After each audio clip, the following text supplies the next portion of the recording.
As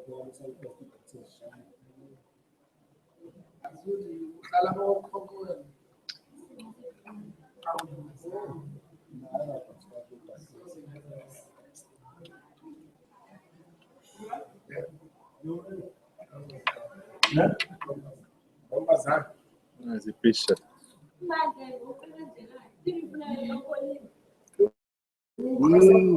Thank you so much. Thank you. Take this one. Fantastic.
Breaking down barriers in the STEM field.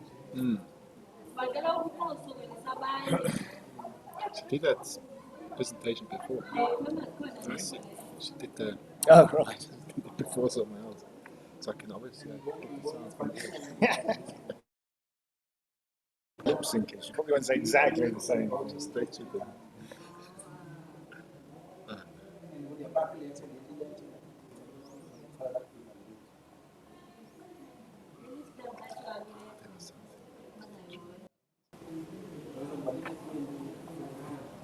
There's a toolbox.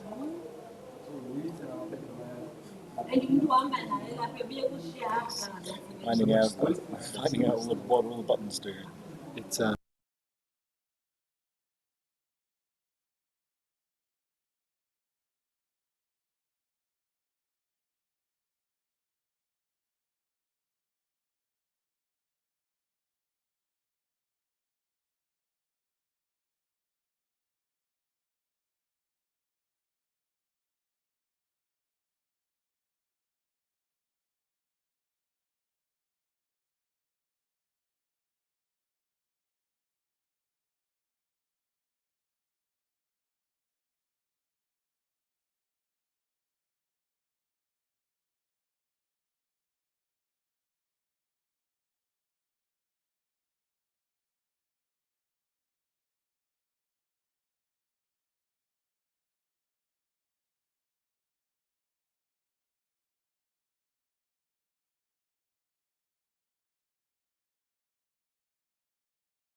It's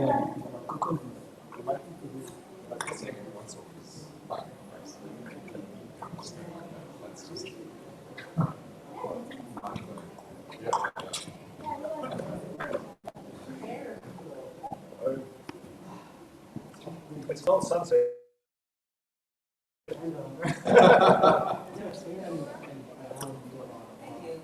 Mr. Idiot. This guy and I interviewed last night.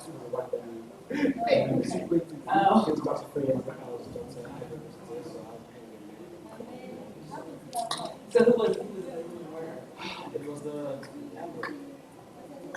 programmed by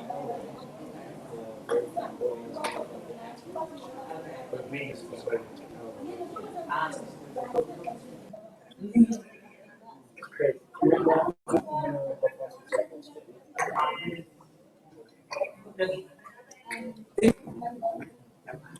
Everything is set up. I even managed to put a nice title in at the bottom. Beautiful.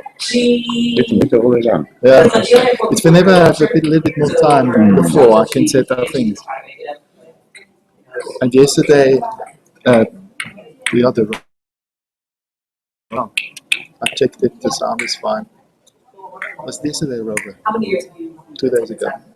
Yesterday. Yesterday. Yesterday. The sound is fine. Yeah. So it's yesterday was a full success. So why do you have to sound good here? Just remember what is recorded on YouTube goes directly to America. So the stream that they were sending out came to us, but also went to YouTube directly. So they obviously had a faster link there. So it doesn't go and turn via us and goes back. And they take our feed. So what comes from NASA is, well, it was also a bit breaking up. But it was definitely good enough to, Yeah, it's just turned up. Much better than what we have here. And then I always have a way, I have an audio editing Equalizer. and I figured out that they could then the interruptions, which are low tones, are not disturbing as much as when we leave the bass in. So But now it was interesting that of those three that were speaking, she was better. The microphone must have been Yeah, she was much better. Her voice was, the high pitch wasn't right. Yeah. So I'll try to edit that. I managed to give up Ellen Stoffman's lecture because I was sitting far back. This microphone has its limit. It was quite low, the volume, so I managed to increase that, take the bass out, so you can follow the lecture. Before it was a bit of a... And it's only her, I cut the other things out. Okay. But we have the other things. Yeah, she was the main thing anyway. Yeah. The most interesting. But we have both. So you have the opening ceremony and you have her lecture. Okay, and it's all on the channel. I sent you email the link and it's all on the channel. And all the improvements I make, I'll let you know. But I'll work with the sound a bit. The other ones, the old ones are all fine. So I'll work now with stereo, as the sound is a bit low. And with the rovers, so I'll improve the sound there. Get the bass out. What do you use for the sound? Audacity. Audacity. Yeah. And I'm sure you have a latest version of Audacity. Yeah. I used Audacity last about 10 years ago. Yeah. So I developed. You had the audacity to use Audacity. So I figured out what changes I made and how these other three imported it into the But yeah, so I was in the front of the so we import stuff I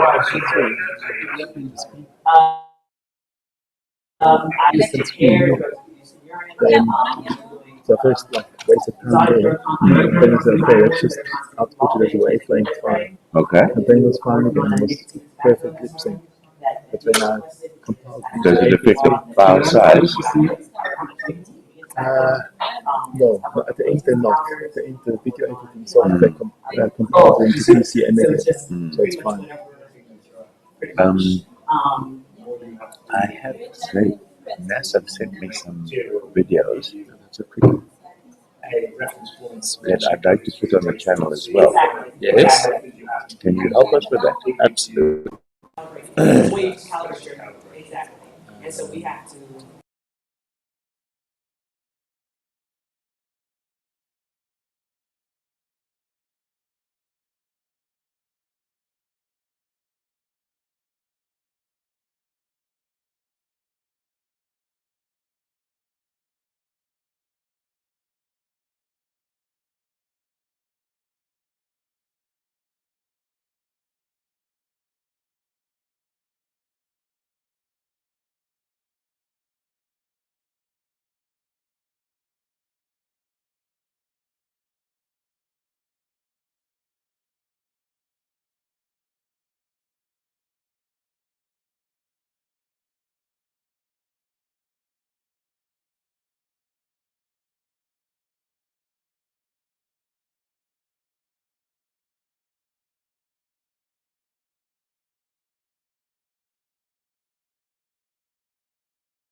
watch soccer. You watch soccer. Well, good afternoon, ladies and gentlemen. Now, even though you are a small audience, you have been at Scifest events before, you know what the drill is. Good afternoon, ladies and gentlemen. Good afternoon. Okay, done. I'm sure we can do better. Good afternoon, ladies and gentlemen. Good afternoon. Oh, wonderful. It sounds as though the lecture theatre is almost full. It's my very great pleasure to be here today to announce this particular lecture from Jeanita Pritchett. And Jeanita is a bit special because although she has 1.5 jobs, as you can see there, not only is she a research chemist, she's an adjunct chemistry lecturer, so she gets into work really, really early for her main job, knocks off early, and then goes down the road to teach at a college as well. But Jeanita was awarded a prestigious science fellowship, and part of that was to come and work here in the Scifest Africa office for 3 months.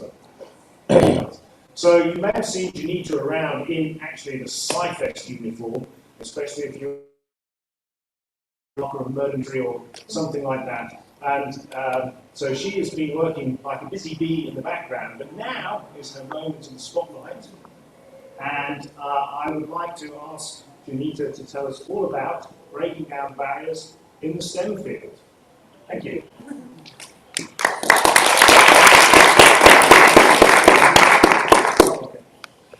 Thank you guys for attending.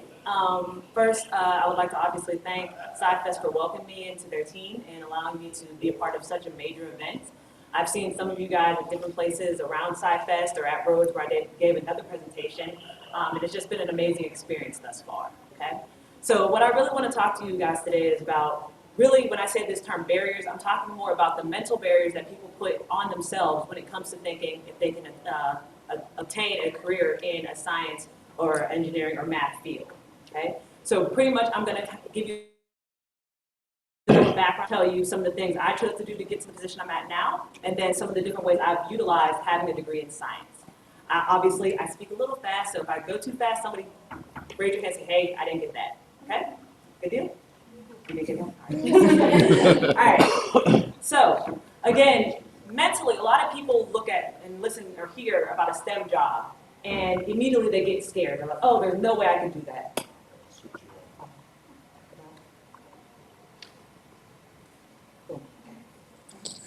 They look at it and think, there's no way I can do that. There's no way I can obtain a degree. All these years of school that I have to go through. All right?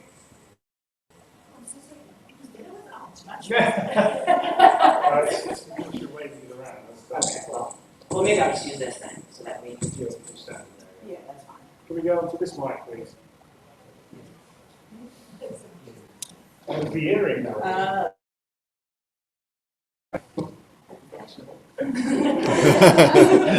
All right. But one of the bigger issues that approaches us in the STEM field is the fact that minorities and women tend to be very underrepresented in this field. Okay, and that's a lot of you guys that are sitting here. While there's been some improvement where you're seeing the numbers of PhD obtained by minorities or women has increased over the last couple of years, there still is a strong demand for it. In fact, many educators and businesses have actually put out different initiatives to try to bring more women in science, women and minorities into the science careers. Statistically speaking, if you look at, these are US statistics, minorities only account for a small percentage of the degrees that are awarded over the course of the year, with them only representing about 6% of the doctorate degrees out there. Now, women are doing a little bit better, yay for us. We're obtaining a lot of degrees here, but still, okay? So I want you guys to really take from this the fact that if you think you may be interested in science, try to pursue it, and then, if you decide it's not for me, you can always try to change it to something else. Now, I am a chemist by trade, so for those of you that may not know or understand what chemistry is, real quick, we understand that chemistry is the science of matter. And specifically, we're looking at how different atoms combine and react with one another.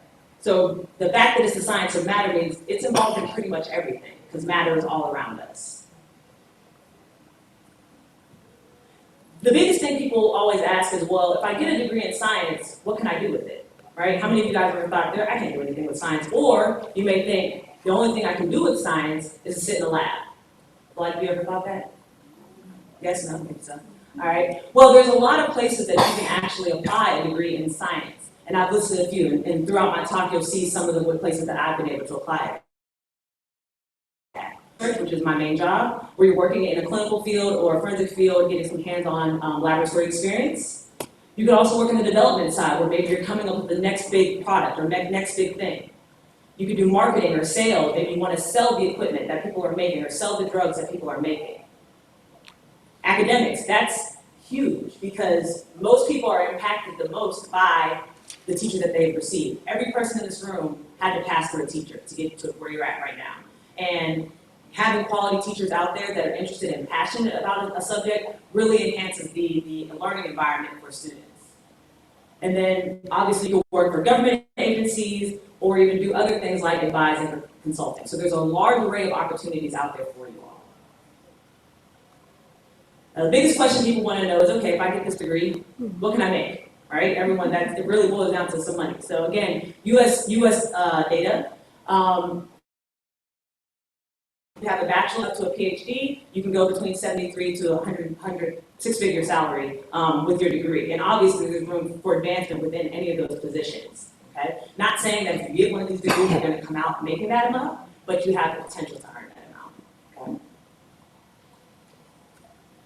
All right, so now I'm just kind of go through a little bit of my background and kind of tell you the steps I took to get to my current positions that I'm at. For undergrad, I went to Tennessee State University. Tennessee State University is a historically black college university in the U.S. So basically, HBCU is a college where the minority is actually the majority, where the majority of the students that were there were of African American descent. Okay? There, I actually majored in professional chemistry, and the best thing I liked about going to school, to any school, any learning environment, is the fact that you're getting the chance to meet with people that have the same vision in mind. The main reason people go to school is, yes, you socialize, yes, you do extracurricular activities, but the main point is to get an education. And better yet, the other thing you want to think about as you're going into your schooling or any environment where you're networking with people, like even here, the person that's sitting beside you one day down the line could be interviewing for a job. So you just want to bear in mind that as you're interacting with people, you want to always put your best foot forward and really be able to sell yourself on whatever degree you're pursuing. One of the best things that I learned while I was in school was the fact that you have to take advantage of any opportunities that are presented to you. The biggest one for me, when I was looking at how I was going to build my career, was I want to get some experience. Because yeah, I say I like science, yeah, I like chemistry, but do I want to do it forever?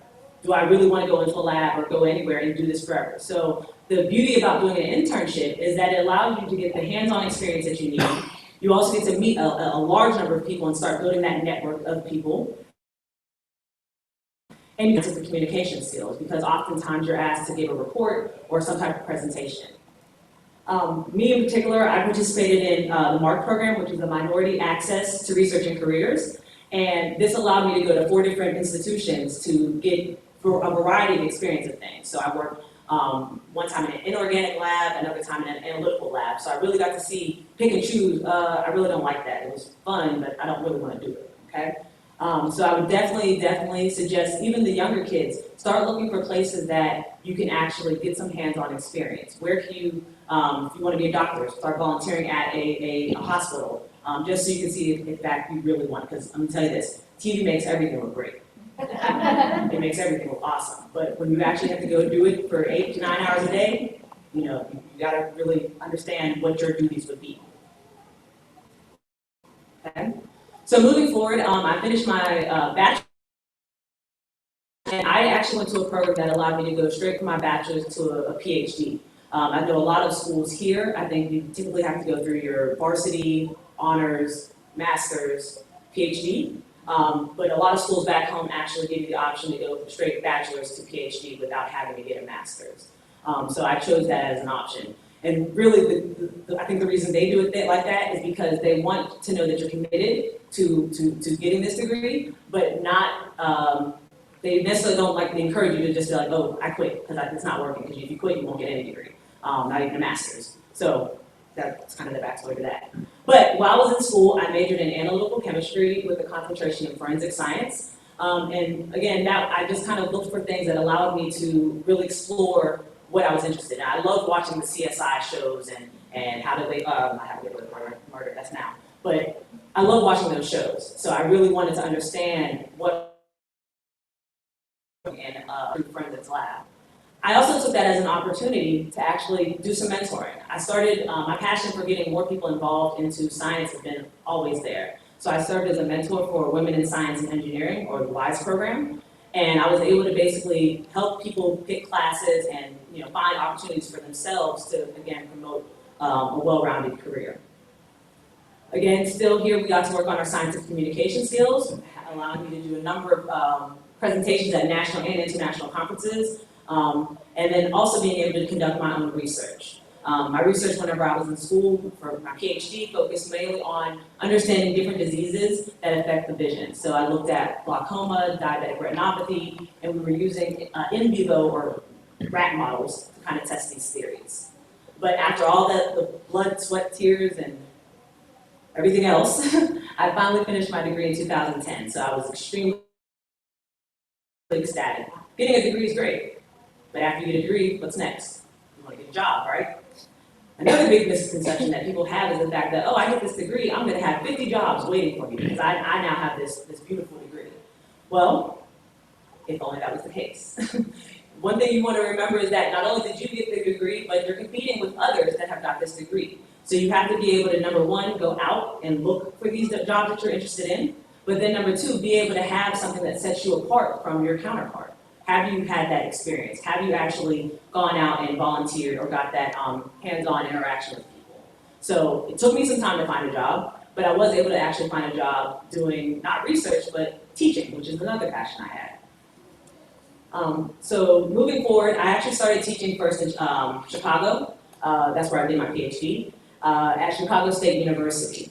Now, the thing I really love about teaching and the reason I'm doing stuff like Scifest programs that I do is I truly love seeing that light bulb go off in people's head. That moment when people are like, oh my gosh, I get it. Like, I always ask my students, the first question I ask them when they walk in, I was like, how many of you guys are afraid of chemistry? More than 50% put their hand up. Like, if I ask this question right now, how many of you guys are afraid of chemistry? Okay? But what I try to do whenever I am teaching is I want it to make it relatable. The biggest thing if you haven't learned here from Scifest is that science is nothing to be afraid of, right? You guys had a lot of fun, yeah? You guys have seen some cool stuff. So I try to convey that to my students to let them see that there are real life applications to this science that you're so fearful of, okay? Not only did I get to lead the lectures, but I also got to design tests, quizzes, and other ways to assess how well, not only are my students doing, but how well am I teaching? Because it does no good to sit and stand in front of somebody talking and no one's getting it, okay? So I really take a strong passion in my ability being able to reach out to different students. And there are definitely days, especially unfortunately, that I think about the fact that I teach, and sometimes teachers are just so underappreciated, where you decide like, you want to be like, oh, I don't want to do this anymore. I don't want to deal with these kids. I don't want to do any of this stuff. But there are times whenever I get, former students reach out to me, where they have this website, ratemyprofessor.com, and they put comments about how you taught them or how you impacted them. So every blue moon, I'll get an email or a new Rate My Professor rating, and then when I see students say that I was able to convey a subject to them, or that they're still using stuff that I taught them back in 3-4 years ago, that lets me know that my job mattered, if nothing else. That somebody was listening to me and they were able to take something further into their career. I would not be where I'm at if I didn't have a great chemistry teacher. My first chemistry teacher in 10th grade, he basically opened my eyes to this world. I love science. Thing about what I can do with chemistry. So another thing I'm saying to you guys is always be mindful of who you're impacting and what you're actually doing, showing to someone else, because someone's watching you. Okay, so moving forward, so that's kind of the backstory getting you up to where I'm at now. I now currently, as mentioned, I work as a research chemist at NIST full time. So that's my 9 to 5, if you will, but more like 6 to 3. So NIST is a non-regulatory agency that's now part of the U.S. Department of Commerce. NIST stands for the National Institute of Standards and Technology. So basically what we are, we help calibrate the world. We help the world make quality measurements. Our mission is to actually increase the competitiveness within the industry and bring new innovative ideas to the world and make sure that everyone is on the same page when it comes to how we're measuring things. There's a number of different branches in this. There's one in Gaithersburg located at, which is northwest of DC. And then there's another branch in Boulder, Colorado. And then we have a few like in Hawaii and some other places. I'm really trying to get on the project to go to Hawaii, so I have to think of that. But they're everywhere, okay? So at NIST, a lot of people are like, well, what do you do? Explain to me what you do as a research chemist. Because again, a lot of people envision, oh, a chemist, you're just in the lab all the time and waiting to be able to scream Eureka or I found it or whatever. But sometimes it's not like TV. But what we focus on is creating what are known as standard reference materials. So standard reference materials are basically something that industry, academia, different places can use to make sure that their measurements are correct. The best thing, the example I always use for people is how many of you guys have ever used a pH meter in school at any point in time? A pH meter, okay? And when you did it, you probably had like a red, yellow, and blue solution that you had to stick in. You had to make sure you got that number first, the 7 or the 4, before you give your actual measurement, correct? So those solutions, those blue, yellow, red solutions are basically the reference materials that we create. But ours are a lot cooler. Ours aren't just solutions. We make reference materials for things like peanut butter, for protein drinks, for hair, drugs of abuse in hair, cholesterol in serum or urine. Like we make everything. Anything you can think of, we make a reference material for. So that could range from being just neat, pure standards. So like if you just need a crystalline, pure powder to make something with, or all the way down to components in a matrix. So maybe something that's in blood or in urine. And really, we listen to what people's demands are. If someone says, hey, I really need to know how much cocaine is in this person's body, we would then work on making a reference material for them. Okay, so we basically work for other agencies that are regulatory. This is going on at NIST. I'm not involved in this, but I felt it was good to show. I've never experienced load shedding before until I moved here. It's been quite the experience. But at NIST, they are actually working on what's called the Net Zero Energy Residential Testing Facility. And this is an SRM in its own essence, where they're working on ways of creating a house that would function strictly off of solar or electricity, solar power that generates electricity for a house.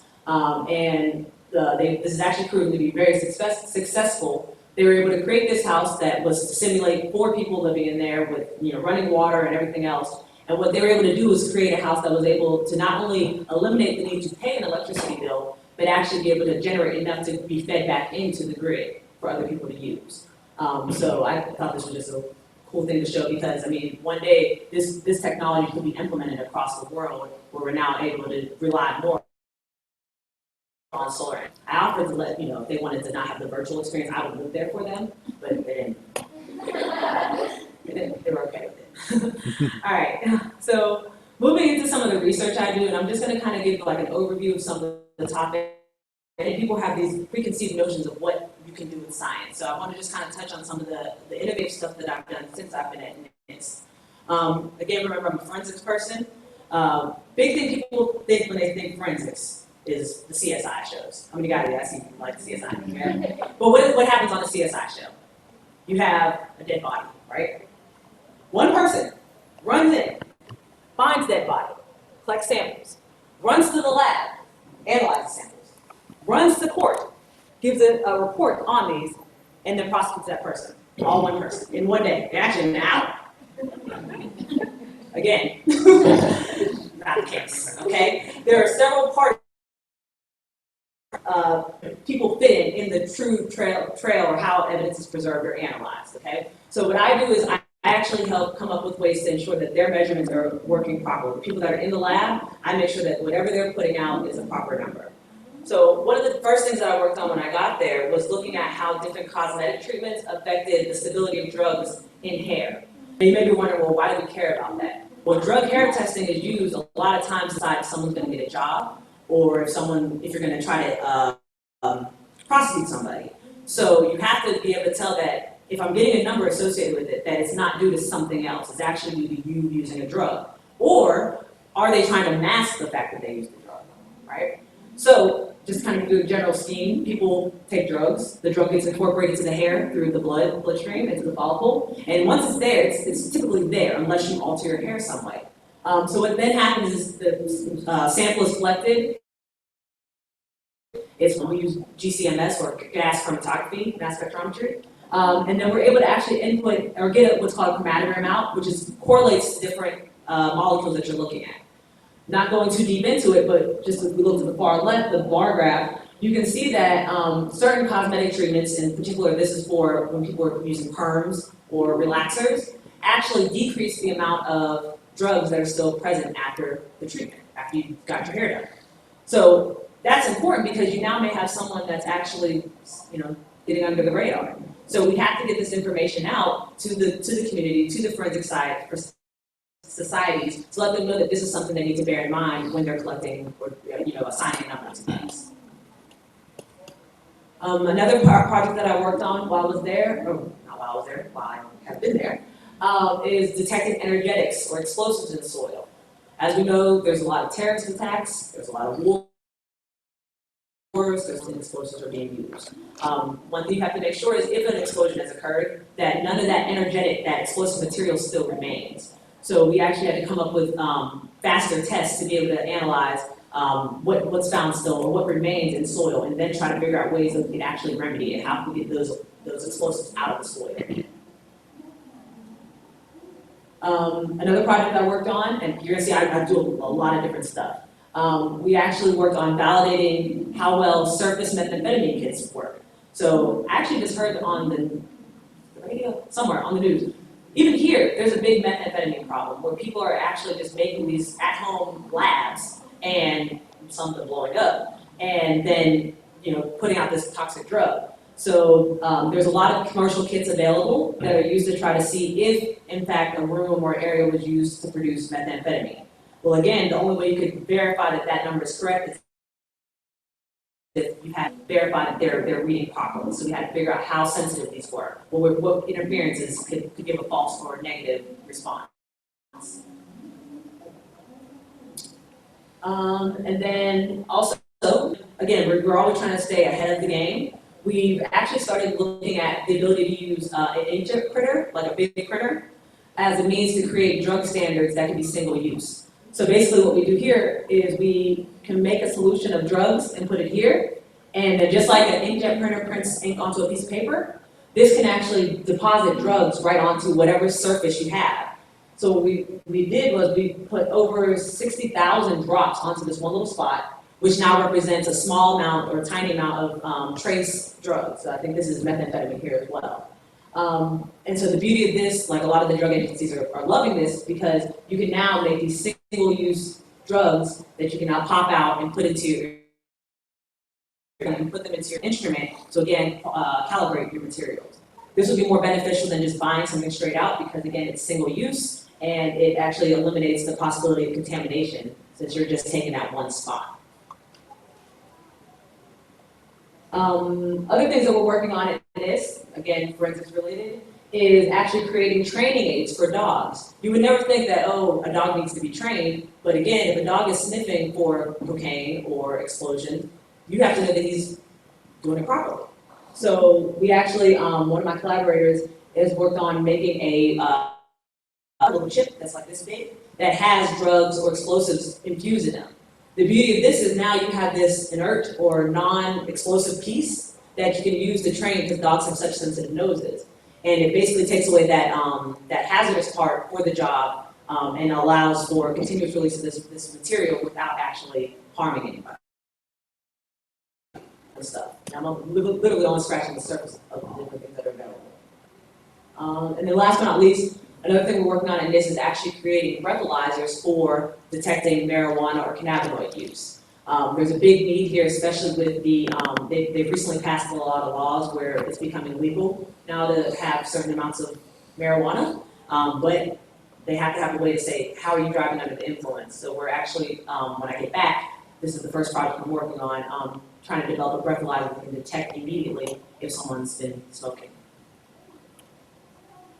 And then we also do a number of clinical SRMs, ranging from creatinine or cholesterol, different things that are in your body that basically keep you healthy. So moving forward, one of the best things I love about my job at NIST is that they actually encourage us to do things that get us into the community and get us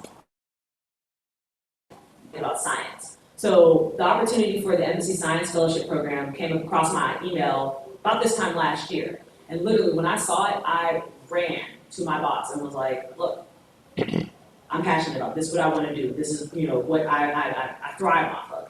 And so he was like, this is something you want to do, something that can help your career, absolutely go ahead and apply. So one of the reasons I think for this particular position I have, they got something like 200 applicants. One of the things that set me apart is the fact that I had so much experience in so many different places. So I definitely am grateful that I took the opportunities that I did earlier in my career. But as a part of this program, I've obviously been working at Scifest. I'm sure some of you guys have seen me running back and forth, acting frantic, trying to get things working. But then not only was the festival part of my program, but I also had to do outreach programs. So we would literally take science to schools that maybe don't have the resources for it. How to convey that information to the students properly. So I have had the opportunity to go to a number of different schools and then actually lead workshops for educators and literally give them a packet of material that they can now implement into their curriculum. So I've really enjoyed my time here, and it's been, very fulfilling, and I definitely hope to come back next year. And the last two things I want to kind of talk about is just other ways I've used my science background. There's another big initiative back home, and it's probably around the world, but it's actually trying to incorporate art into the STEM education curriculum. So the reason that there's this big push is the fact that they're thinking that allowing students to actually apply the art side of things is a good way to get them to think creatively, figure out ways to solve problems or come with solutions to problems. So this is actually, NIST had a science art competition. So this is the painting that I did. I'm an artist also, well, not trained because I wasn't trained, but I like to paint. But we are now at NIST actually even trying to push forward and incorporate art into some of the things that we're doing. It actually works as a brilliant way as another means of science communication, and it's just another way to really get people excited about science. And then the last thing that I've actually done outside of NIST, but still honing in on the skills that I've had in the past, I've actually, with a partner, another woman that has her PhD, we've taken our passion and turned it into a product line. So we've actually created hair and skin products that we formulate, make, bottle, send, distribute on our own. And again, I would never be able to do this without having the experience that I've had thus far in my science background. So to kind of sum up things, and then I'll open the floor for questions. Folks in here, the biggest thing I can leave you with is that always strive for quality education. Don't strive to be kind of relying on that mediocre line, that C or the median. Always try to set yourself apart. Always try to make yourself, again, stand out against your competitor. Make sure you take advantage of any opportunities that are available to you. Google is your best friend. If you think that you want to do something, Google it. And I guarantee you'll be able to find an answer. Or talk to someone. If you think that you want to do science shows like Stephen, or if you want to do something like this, talk to us afterwards. We're not, I promise you, we don't fight. And then last but not least, make sure you guys set goals for yourself and really figure out what steps need to be taken to achieve them. It does no good to say, oh, I want to be an astronaut, but you're not willing to go to the schooling to get through it. Okay? And so with that, I would like to just first acknowledge a few things. Obviously, NIST for allowing the opportunity to come here, and the funding that I've received over for different projects that I mentioned here. The U.S. Embassy for sponsoring me to come over here. Anya, who has been an amazing director. I've learned so much about just this realm, this part of the STEM field that I will be forever grateful for. The Grahamstown Foundation, which for putting on this entire festival, and especially the entire Scifest team. The team has really welcomed me in. Obviously, I'm a stranger, new person to a foreign land. So they really made me feel very comfortable and confident in my position here since I've been at Scifest. And so with that, I would open the floor to any questions. Thank you very much.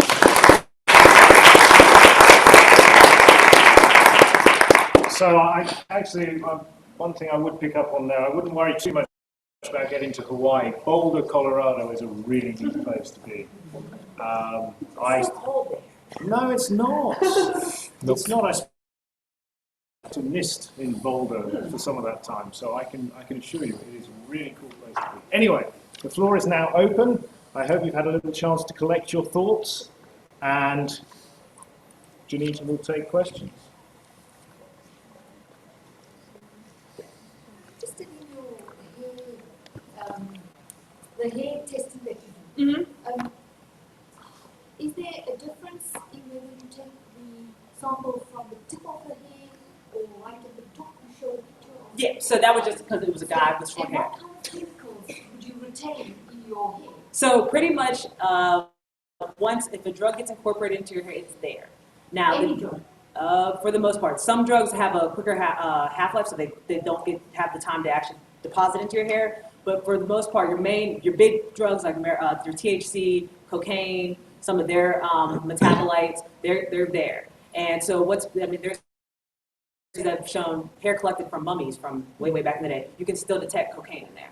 The difference in where you're sampling, basically you can use your hair as a time window to see if someone has a chronic problem or chronic usage or if it's a one-time thing. Because you may have someone, a lot of times how the drug testing works is they'll do a urine analysis first. And if you come up negative, they won't continue with the hair test. But if you come up positive, they then would request the hair test. The reason they do the hair test is because now the length of your hair basically represents a timeline of your usage, where the more recent to your scalp is how recent your recent use, versus if you have really long hair, that's maybe 2 years ago.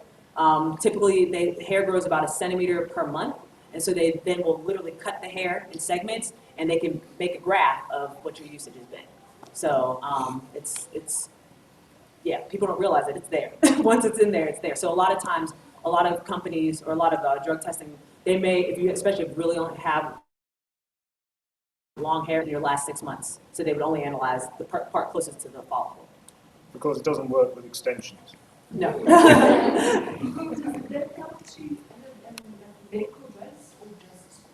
Yeah, so there's different drugs can be deposited. So it just again depends on the makeup of the drug. But yeah, different things can be left. Basically, they get into the bloodstream. It has the potential to be incorporated into your hair. Another thing you find in there is arsenic. Questions from the youngsters in the audience?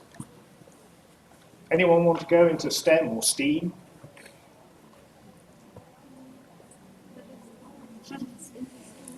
They don't know. They're still young. Do you guys feel like you learned something today? Yes. Okay. At least I opened your eyes up to something. Because again, a lot of people just they get this preconceived notion of what a scientist is, and I guarantee most of you would not. If I asked you what a scientist is, you would never go like, oh, I tell them what I do. They're like, really? Or why? Or how long did that take? So a lot of people just don't realize that there's so many different ways you can utilize a science degree. It doesn't have to be just sitting in the lab. Yeah. I've always wanted to become a forensic person. Okay. And I've always watched NCIS, but there isn't jobs like that available or in South Africa. That's why it's discouraged me a lot. I see. Well, one of the things I would suggest to do, and if that is something you're passionate about, is pursue a degree in either analytical chemistry or toxicology. And then that way you're not necessarily limited to just forensics, okay? Because you're going to learn a lot of the same skill set in either one of those degrees that you have to apply in forensics. So, and I think because somebody at the presentation I did at Rhodes, they mentioned that Rhodes does not have a forensics program per se. But if you really want to do it, you could get a degree in too, analytical chemistry, toxicology, and then seek opportunities maybe outside of South Africa. You don't necessarily need to limit yourself to this part. There's a whole world out there. I understand it's scary to think like, oh my gosh, I have to get on the plane for 20 hours. But, think about the long term that you can always go home. Family can always visit you. And, you can always make your way back. Or you could even go somewhere, get trained, and start a program here for other people. Could I just make a comment? Because what we see on the TV is forensic science catching criminals. But don't forget, there is forensic science keeping our food safe. Yep. So in the UK, for example, we had a rash about a year ago. We had the horse meat stand. People were selling beef, and it was actually horse. Wow. All right? You can make money because horse meat is very cheap, beef is quite expensive. But then you forensic science, and you find out what's in that burger in front of you, and you can trace back where it came from. And there's a lot of money to be made in selling food under false pretenses. And so there is an industry there, a forensic industry. It's got nothing to do with catching someone who's murdered someone, but nevertheless it's crime. Food problem Can I just add something? There are forensic labs in South Africa, yeah, for sure, in Cape Town and I think in Pretoria as well. And the government, in the last couple of months, announced a program to expand the forensic lab, and it's for criminals. So there you are, just the right time for you.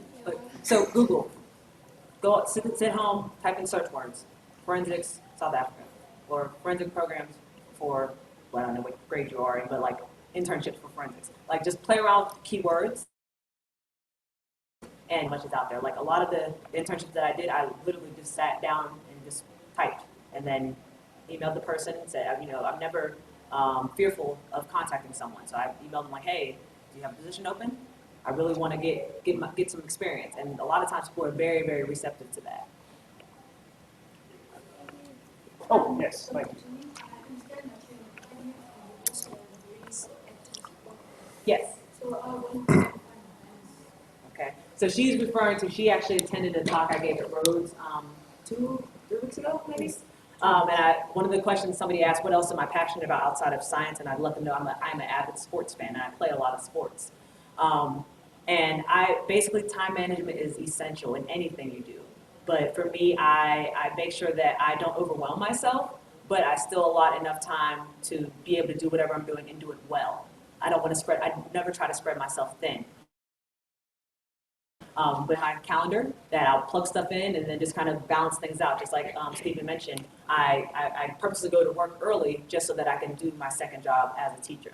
So it's just a matter of, you know, figuring where can you find that wiggle room to do it. And that biggest thing is you have to keep yourself sane. If you're not doing stuff that you find fun, it's going to be hard to get up and go to work every single day. So I definitely make time to have fun as well as work. You'll notice Jeanita does talk very, very quickly, so she can pack a lot into it. I do, I can. I can get through a whole chapter in a day, okay? Another question. Explosives, detecting explosives in the ground. Could they potentially have applications in finding landmines in previously wartime countries? Yeah, absolutely, absolutely. So our job there was basically come up with a high throughput system that basically allowed you to get a lot of samples through and get as much information as possible. So going up and collect, and then you extract it with a number of different solvents, and then we want to basically get as many different types of explosives coming out in that small window of our analysis. So I think that the one I put up there, I think it had like 17 different explosives that were there. So in under 6 minutes, I think. So it's, you know, we're aiding people in that way. We come up with the method, and they can then apply it to whatever their application is. Forensic jobs in Cape Town. Oh, boom! There you go. Connection. Yes. What are the biggest challenges in forensics? The biggest challenge in forensics is sometimes you can't get an answer. Sometimes you'll find something that you have no idea what it is. I reference back to the marijuana problem that I brought up. Not only do we have to deal with marijuana, we have to deal with the synthetic cannabinoids that are coming out. So people are ice and cane and all these things that are actually sold right at gas stations. Kids, they're almost targeting kids. So those things are ever evolving. So the moment that, okay, we identify that this JWH018 is out, the scientists, and because that person is a scientist, they then create JWH019, where they've now just altered it a little bit. So the moment that you think you've got it, someone's working to try to circumvent that. So, and literally sometimes you may have an answer that you have no way to explain. So that, to me, is one of the biggest issues in forensic science, is that it's a lot of times a semi-qualitative field, and it needs to be transitioning more to a quantitative field. So that's the purpose of NIST, is that we're trying to find quantitative ways to make sure that whatever number is going out there is correct. Thank you. So that, sorry, that alphabet soup you just quoted, that's what they call the legal highs. Yes, yes. So yeah, they're legal highs, and they're like, but they look like they're promoted as incense, and then but it'll say like not for human consumption. But you can go buy them at a gas station for $5, but no one's regulating what's going in there. So we've had situations where kids are actually smoking one time, they're getting paralyzed, or they're getting, some really bad side effects. So like I said, with the DEA, we're working on actually maybe using the inkjet printing that I talked about to create basically a library of different things as they come out. Obviously, there's a chart that has easily over 100 variations of this legal high that you can have. And then that's just one category. There's also various types of categories like the cathinones or the like the ecstasy, stuff like that. So there's so many drugs that are always, people put their energy to a lot of things that they haven't. They put their energy to other things.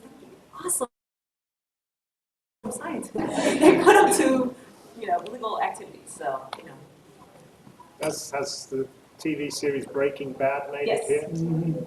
Yeah. Exactly. Are there any other questions? Oh yes, sorry, over here. I was wondering, does NIST offer any exchange? Absolutely.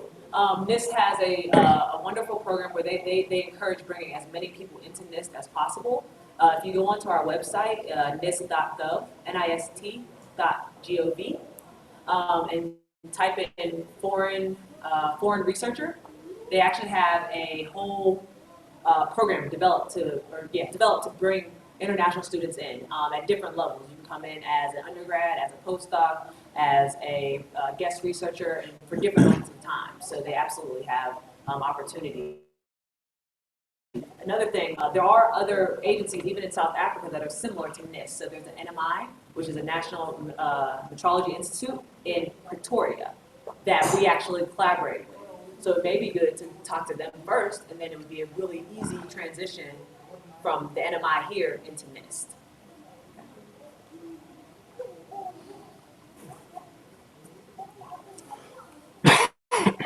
There are no other questions? Well, I know it's probably a little daunting to put your hand up and ask in front of everyone. I'm sure Jeanita will be happy to be mobbed a little later if you want to ask her something or even have a selfie with her. So I would like to take this opportunity on behalf of Scifest Africa of thanking Jeanita for her presentation, and let's show it in